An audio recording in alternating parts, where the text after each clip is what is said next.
দেবের রোড শোতে আহত হয়েছেন এক পুলিশ কর্মী। ভিড় সামলাতে গিয়ে দেবের হুটখোলা গাড়ির ধাক্কায় আহত পুলিশকে উদ্ধার করে হাসপাতালে নিয়ে যাওয়া হয়েছে। মলয় ঘটকের সমর্থনে রোড শোতে এসছেন তৃণমূল সাংসদ দেব।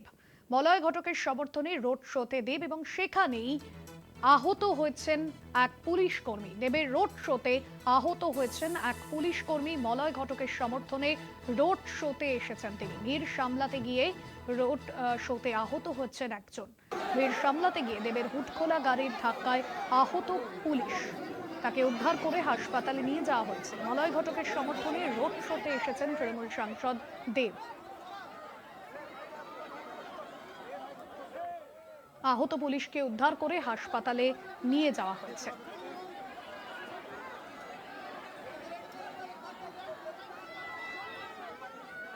দেবের রোড শোতে আহত হয়েছেন এক পুলিশ কর্মী।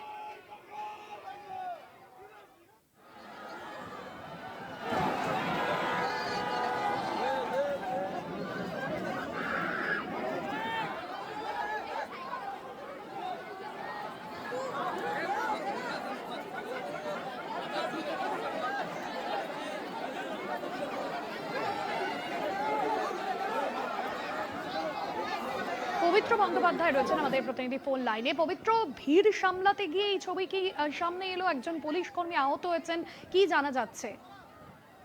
দেখো বসতি, তোমাকে বলে রাখি যে তুমি জানো আজকে আসানসোলের যে লোকসভা কেন্দ্রে বা আসানসোলের পাঁচজন যে বিধানসভা আছে, সেই 5টি বিধানসভার যারা প্রার্থী তারা আজকে সবাই মনোনয়ন দেন এবং আজকে সকালবেলায় কথা ছিল যে দেব আসবেন এবং যে মলয় ঘটকের যিনি তৃণমূল কংগ্রেসের উত্তর বিধানসভার প্রার্থী, তার সঙ্গে দেব নমিনেশন করতে যাবেন, কিন্তু সময়ের জন্য তিনি সেখানে পৌঁছাননি এবং তারপরে হেলিকপ্টারে করে আসানসোলের যে রামসায়ের ময়দান আছে সেই রামসায়ের ময়দানে তিনি আসেন।